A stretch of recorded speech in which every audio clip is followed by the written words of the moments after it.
Morning बच्चों। आज हम क्लास 12th में कुछ इंपॉर्टेंट पॉइंट पढ़ेंगे रैंडम मोशन ऑफ इलेक्ट्रॉन्स। ठीक है, देखिए हमारा टॉपिक है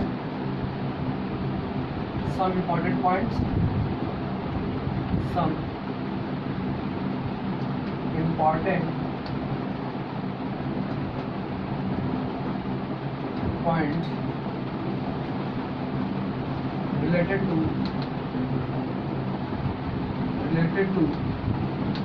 random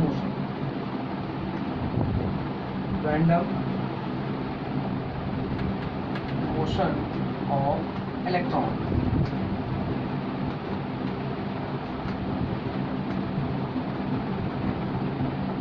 देखिए इसमें सबसे पहला पॉइंट जो होता है बच्चों थ्योरेटिकल है, इसको आप इतना याद कर लीजिएगा। ठीक है, थोड़ा सा मैं इसको समझाने की कोशिश करूंगा। देखिए पहला पॉइंट ये है the average velocity of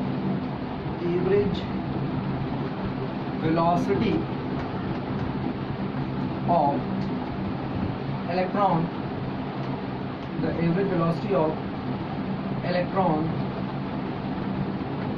is 0। Basically the average velocity of free electron is 0। इसका मतलब ये है बच्चों, ध्यान से देखिए, मान लीजिए सपोज आपका एक कंडक्टर है। इनिशियली कंडक्टर में जो इलेक्ट्रॉन रहेगा वो रेस्ट स्टेट का होता है, तो उसकी भी इनिशियल वेलोसिटी आप लेंगे तो 0 आएगी।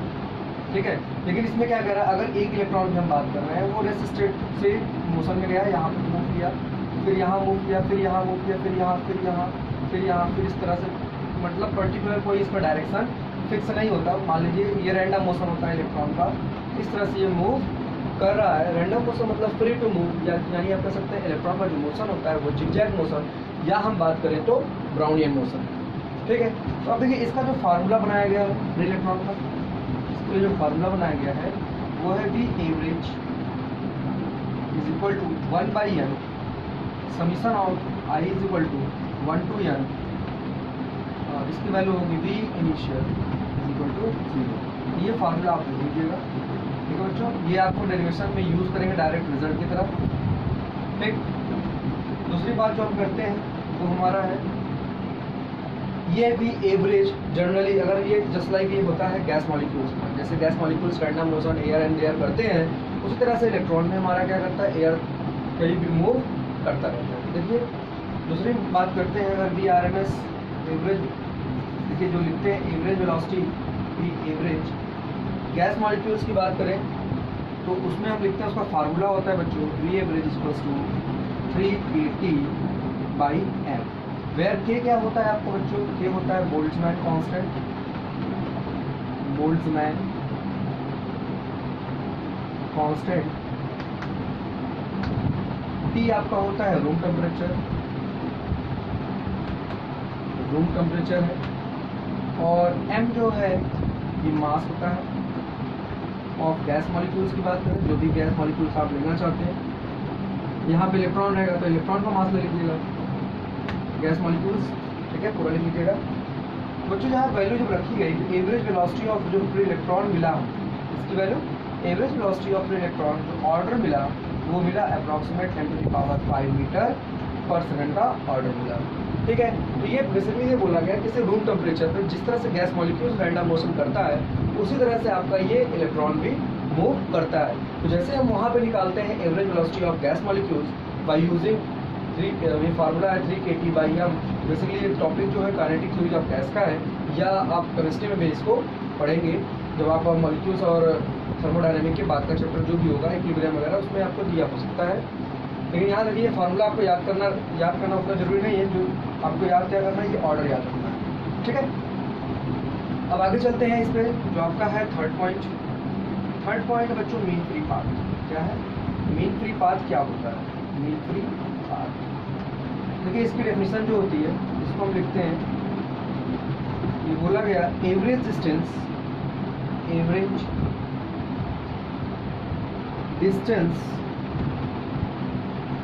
Of free electron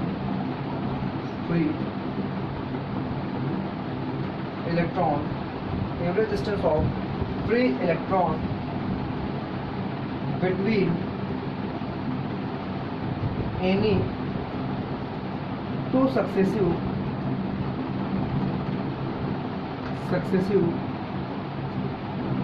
collision, any two successive collision, ठीक है, ध्यान रखिएगा।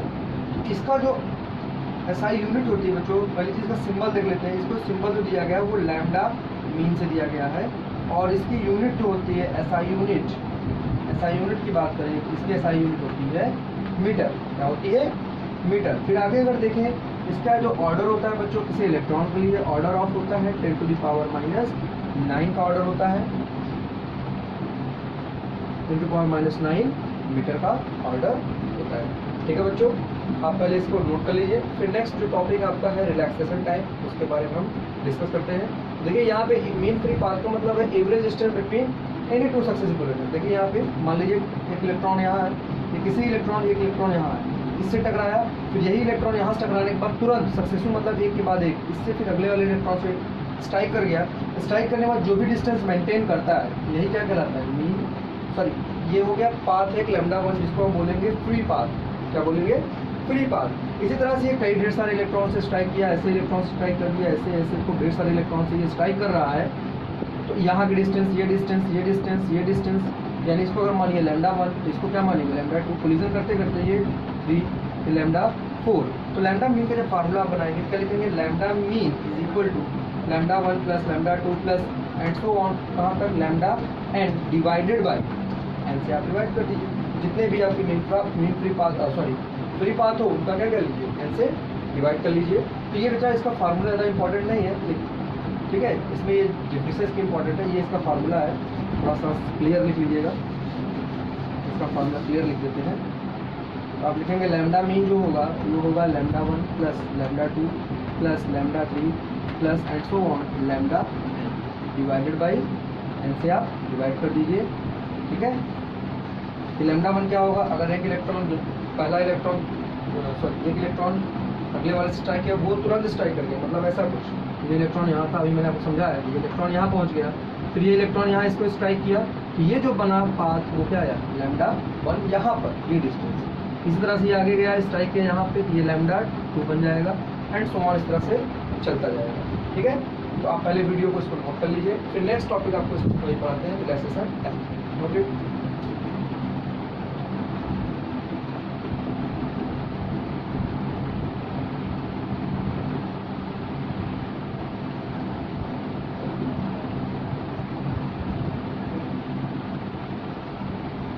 देखिए बच्चों, अगला आपका हेडिंग है रिलैक्सेशन टाइम। क्या होता है रिलैक्सेशन टाइम, इसकी डेफिनेशन क्या होती है, इसके बारे में हम पहले लिखते हैं। देखिए ये होता है average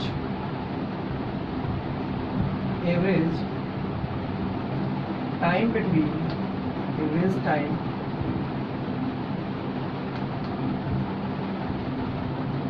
between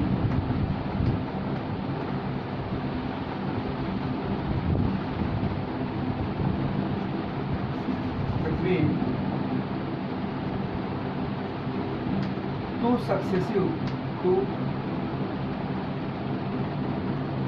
successive collision of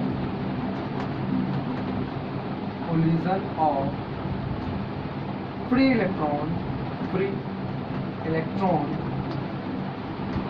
and positive ion। क्या बोला गया? Positive ion. ठीक है, तो इसका क्या मतलब है? इसको बच्चों रिप्रेजेंट जो पहले करते हैं, देख लीजिए, टाउ RA x लिखते हैं, टाउ रिलैक्सेशन टाइम। फिर आगे चलते हैं, देखिए आगे हमारा है, ध्यान रहने दीजिए, इसका फार्मूला जो बनता है tau RAX relaxation time is equal to, formula होता है इसका मीन फ्री पाथ यानी लैम्डा अपॉन, यहाँ होता है VRMS, क्योंकि मैंने बताया ये just like a gas molecule इस तरह होता है, तो यहाँ पे ये फार्मूला हम अप्लाई कर सकते हैं। इसका ऑर्डर क्या होगा चेक कर लेते हैं। इसका ऑर्डर जो आपका आएगा वो आएगा आपका tau relaxation time is equal to, इसका ऑर्डर बच्चों क्या होता है? इसका ऑर्डर होता है 10⁻⁹ माइनस 9 हमने बताया था, और इसका ऑर्डर पे 10 to the power 5। तो टाउ रिलैक्सेशन का फार्मूला जो वैल्यू आएगी एवरेज, टाउ रिलैक्सेशन का जो एवरेज वैल्यू आ रही है 10 to the power -9, ये ऊपर जाएगा तो -5, तो इसका अप्रॉक्सीमेट ऑर्डर जो मिल रहा है टाउ रिलैक्सेशन टाइम का कितना और 10 to the power -14 सेकेंड। देखिए बच्चों कितना छोटा टाइम है, इतने समय बाद ये क्या होगा, तुरंत ही रिलैक्स हो जाएगा, हमें दिखाई भी नहीं पड़ता। ठीक है, ये होता क्या है, देखिए जैसे मान लीजिए सपोज एक इलेक्ट्रॉन यहाँ ये इसके स्ट्राइक किया, तो इलेक्ट्रॉन यहाँ से छोड़ेगा कि क्या हुआ, आपका पॉजिटिव आयन बनेगा, और ये आपका इलेक्ट्रॉन यहाँ पहुँचा। फिर ये इलेक्ट्रॉन जब यहाँ से गया, कोलिजन बोला है तो यहाँ तो कोलाइड किया नहीं, यहाँ कोलाइड करने के बाद फिर ये यहाँ पे 2 इलेक्ट्रॉन थे, 1 इलेक्ट्रॉन चला जाएगा यहाँ से। जैसे ही इलेक्ट्रॉन कोई भी रिमूव करेगी, मान लीजिए इलेक्ट्रॉन यहाँ था, कोई पार्टिकल था, इलेक्ट्रॉन स्ट्राइक का, इलेक्ट्रॉन कहाँ पहुँचा, यहाँ, जैसे ही यहाँ पहुँचा ये क्या बन गया, पॉजिटिव आयन बन जाएगा, और यहाँ से यहाँ पहुँचने में जितना भी इसको टाइम लग रहा हो वो क्या कहलाएगा, टाउ 1 कहलाएगा। ठीक है, इसी तरह से एंड्स ऑन चलता जाएगा, टाउ 1 टाउ 2 टाउ 3 बनते जाएंगे, तो नंबर ऑफ जो रिलैक्सेशन टाइम आएगा तो उसका हम क्या कर दिए, फार्मूला लिख दिया, अगर मीन एवरेज लेंथ निकल जाए और DRMS मिल जाए तो हमें क्या मिल जाएगा, रिलैक्सेशन टाइम मिल जाएगा। तो बच्चों आई होप आपको ये थ्योरेटिकल पोर्शन समझ में आया है। अब हम बात करते हैं एक्सप्रेशन ऑफ ड्रिफ्ट वेलोसिटी। ठीक है, नोट कर लीजिए।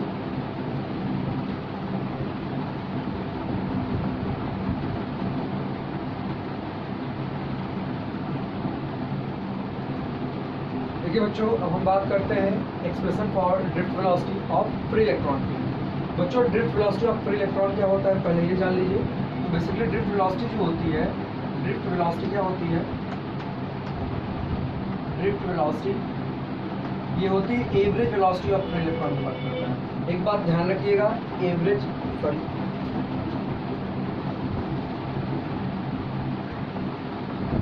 बच्चों थोड़ा सा बाहर से वॉइस आ रही थी, तो ये प्रॉब्लम थी वॉइस की। देखिए यहाँ पे ड्रिफ्ट वेलोसिटी का मतलब होता है एवरेज वेलोसिटी ऑफ इलेक्ट्रॉन। क्या होता है, average velocity of electron when external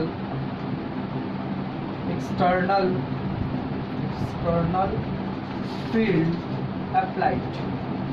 ये कब हम बात करते हैं, एक्सटर्नल फील्ड अप्लाई करते हैं। बच्चों वो एवरेज वेलोसिटी जो मैंने आपको पढ़ाया था फॉर इलेक्ट्रॉन में भी, इसके पहले टॉपिक में, वो क्या था आपका, वो बेसिकली गैस मॉलिक्यूल्स रहे या जैसे इनिशियल थर्मल एजुकेशन की वजह से, थर्मल एजुकेशन की वजह से जो भी वहाँ पे इलेक्ट्रॉन रहते हैं थोड़ी देर तक रैंडम मूव करते रहते हैं, लेकिन जैसे ही थर्मल टेम्परेचर हमारा डाउन होता है या रेस्ट स्टेट में, तो सारे इलेक्ट्रॉन कैसे रहते हैं, रेस्ट स्टेट में। तो वहाँ मैंने बताया एवरेज वेलोसिटी ऑफ इलेक्ट्रॉन क्या होती है, 0।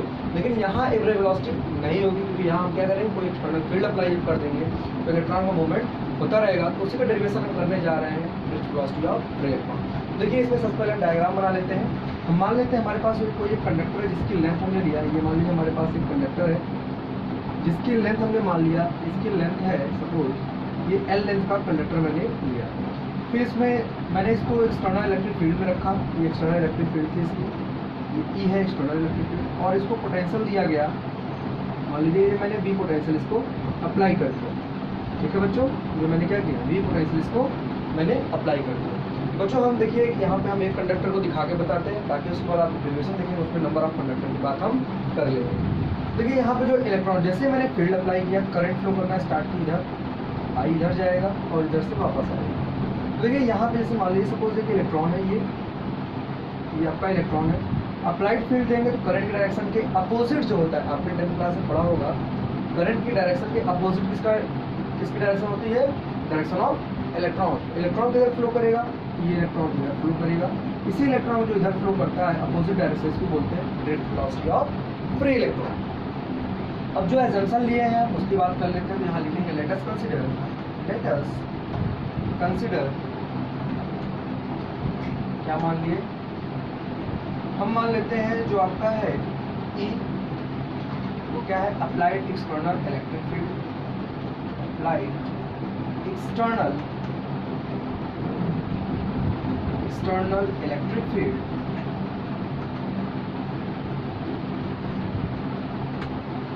और इसमें है L क्या है, length of conductor, length of conductor, V है पोटेंशियल applied potential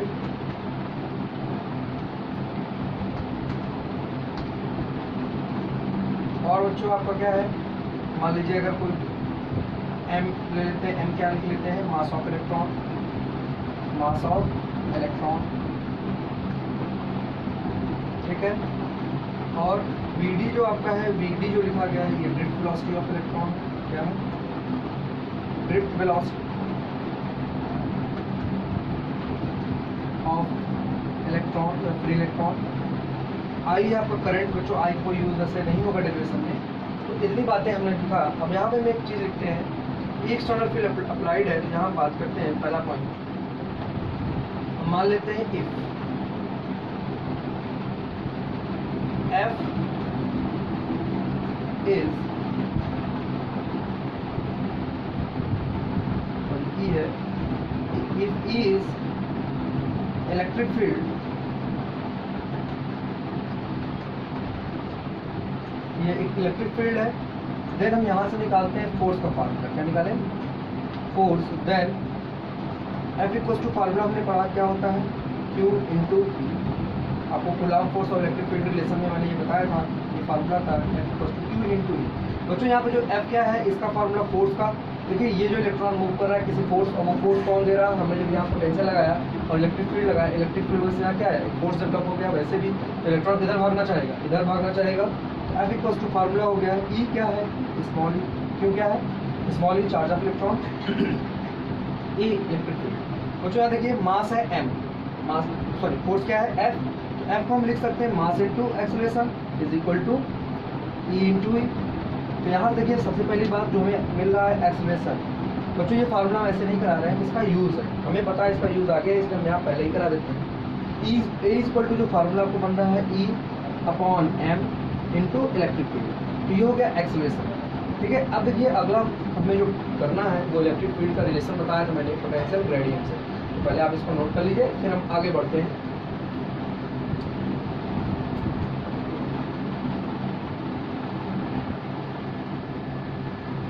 देखिए बच्चों हमने अभी फार्मूला देखा, एक्सेलरेशन था हमारा A is equal to E by m charge upon mass ratio into electric field. अब हम देखिए ये चीज़ जानते हैं, हमने पोटेंशियल ग्रेडियंट पढ़ा था, एज वी नो दैट क्या जानते हैं हम, देखिए E इज इक्वल टू हमने फार्मूला पढ़ा था, is equal to V by m. बच्चों हमने देखिए इसको शॉर्ट में बताया था, क्या बताया था, इसका फार्मूला मैंने बताया था, जो आपकी इलेक्ट्रिक फील्ड आती है वो क्या होती है, माइनस dV बाई dr, याद है पोटेंशियल ग्रेडियंट। तो यहाँ देखिए वही चीज़ है, V मतलब मैंने स्मॉल के लिए लिया था, तो यहाँ V लिखे, L क्या है, यहाँ dr क्या था, वो भी डिस्टेंस थी। तो ये हमने ये फार्मूला देखा था।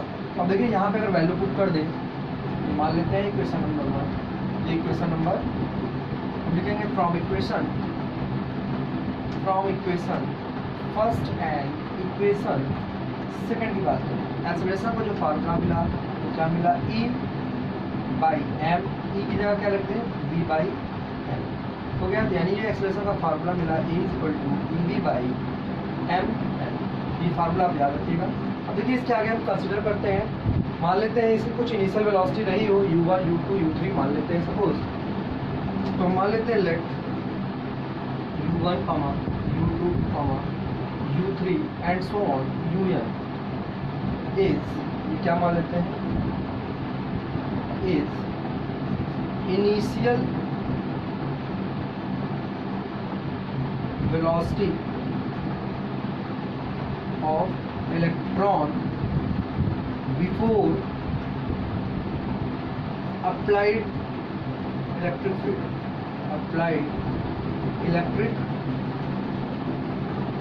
फील्ड, ठीक है। हम मान लेते हैं ये सब इलेक्ट्रॉन की क्या वेलोसिटी है, ये पहला इलेक्ट्रॉन दूसरा इस तरह के अप्लाइड इलेक्ट्रिक फील्ड के पहले ये सब इनकी वेलोसिटी थी फ्री इलेक्ट्रॉन्स की। तो देखिए इसमें हम क्या लिख सकते हैं, देन V जो लिखेंगे V1 जो आपका इलेक्ट्रॉन अप्लाइड है, V1 क्या है, एंड इसके आगे बात कर लेते हैं, एंड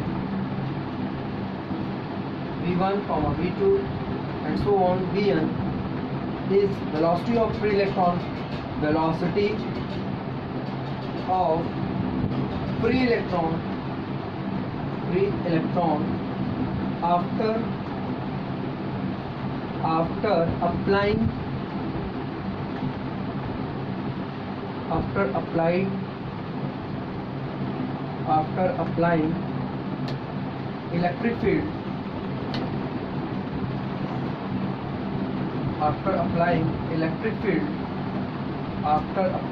electric field, then हम लिखेंगे यहाँ पे v1, अगर पहले की वेलोसिटी हमें निकालनी हो हम लिखेंगे v1 equals to u1 plus ए, यहाँ पे टाइम बच्चों रिलैक्सेशन टाइम होगा, टाइम जो होता है वो इलेक्ट्रॉन के लिए हम बात करेंगे तो τ1 लिखेंगे। क्या लिखेंगे? पहले इलेक्ट्रॉन को स्टॉप होने में कितना टाइम लग रहा है, रिलैक्सेशन टाइम τ1।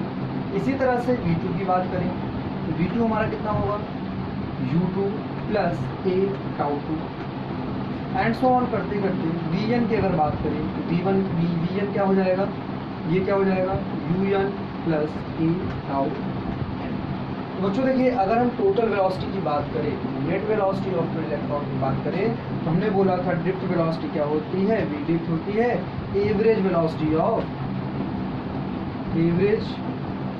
हमने अभी डेफिनेशन लिखा था average velocity of free electron after applying electric field. क्या बताया था? आफ्टर अप्लाइंग इलेक्ट्रिक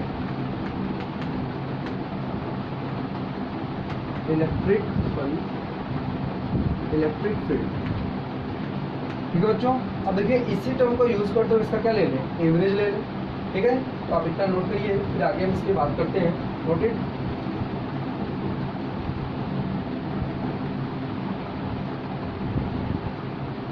देखिए बच्चों जो एवरेज वेलोसिटी हम लिखेंगे v एवरेज ही आपको क्या बनेगा, फिर ड्रिफ्ट वेलोसिटी, यानी ये क्या बना v1 प्लस v2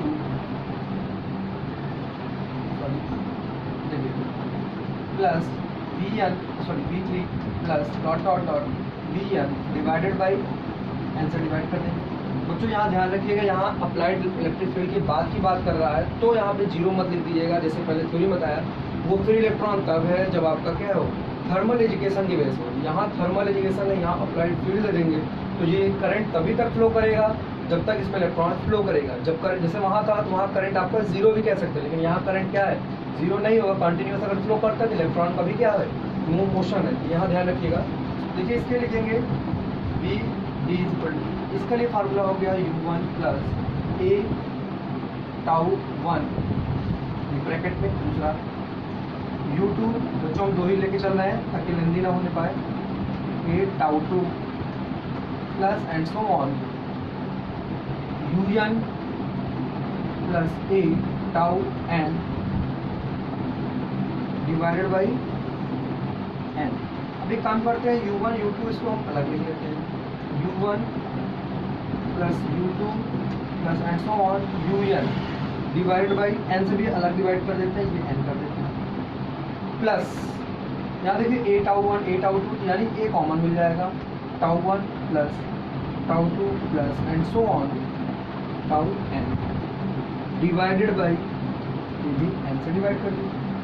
बच्चों ध्यान देखिए ये थर्मल एजुकेशन मतलब अप्लाइड फील्ड के पहले जो इलेक्ट्रॉन का वेलोसिटी थी वो क्या थी, जीरो आ रही थी। एवरेज वेलोसिटी ऑफ इलेक्ट्रॉन क्या हो गई है, जीरो, यानी वी डी इक्वल टू आप लिखेंगे ये वैल्यू जीरो हो गई, प्लस यहाँ देखिए ये क्या है, रिलैक्सेशन टाइम। अगर τ1 पहले के लिए था तो रिलैक्सेशन टाइम क्या था, एवरेज टाइम। ठीक है, यानी ये क्या हुआ, ए टाउ रिलैक्सेशन हो गया, डिवाइड बाई आप क्या लिखेंगे यहाँ पे, डिवाइडिंग ए टाउ हो गया। ठीक, टाउ कौन सा, रिलैक्सेशन टाइम। बच्चों वहाँ आप ऐसे भी कर सकते थे, किसी भी एक का टाइम इंटरवल t1 लग रहा हो, दूसरे का t2 लग रहा हो। ठीक है, तो यहाँ पे आप ऐसे भी लिख सकते तो t1 into t2 plus t3 and tn। हम डायरेक्ट लिख दिए हैं यहाँ पे। ड्रिफ्ट वेलोसिटी क्या हो गई, वी डी इक्वल्स टू हमने लिखा ए टाउ रिलैक्सेशन। अच्छा एक ही वैल्यू अभी हमने देखा था, एक ही वैल्यू क्या थी, E by m into v by l, ये क्या होगा, टाउ रिलैक्सेशन। ठीक है बच्चों, ये फार्मूला, ये डेफिनेशन और ये डेरिवेशन आपको याद रहना चाहिए बच्चों। इसी का यूज़ करके हम कई ढेर सारे प्रूफ भी देखते हैं, जैसे रेजिस्टेंस का देखेंगे, रेजिस्टेंस देखेंगे और करंट के बीच रिलेशन। तो नेक्स्ट वीडियो में हम बात करेंगे relation between drift velocity and electric current की। ठीक है, आज के इस वीडियो में इतना ही। थैंक यू क्लास, आपको आई होप आपको समझ में भी आ गया होगा। Okay, thank you.